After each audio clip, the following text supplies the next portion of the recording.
كل لغات العالم اجتمعت على هذه الكلمة بألفاظ متشابهة.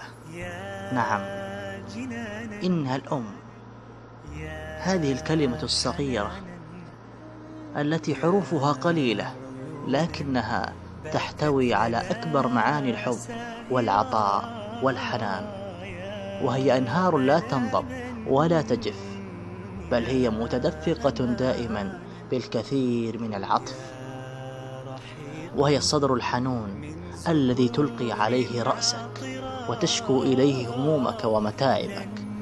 الأم هي التي تعطي ولا تنتظر أن تأخذ مقابل العطاء،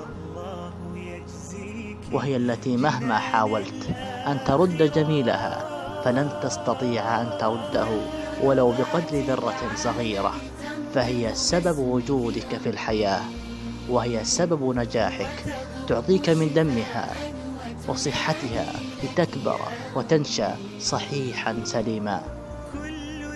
الأم هي مستشفاك إذا مرضت، وهي مطعمك إذا جعت، وهي منبهك إذا نمت، وهي دعوات سماوية إذا غبت.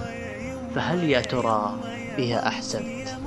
من غير أمي إن فرحت بعالمي فرحت، وإن أبكي بكت من مدمعي. أمي سمائي ظل أيامي وما وفيتها حقا، ومن ذا يدعي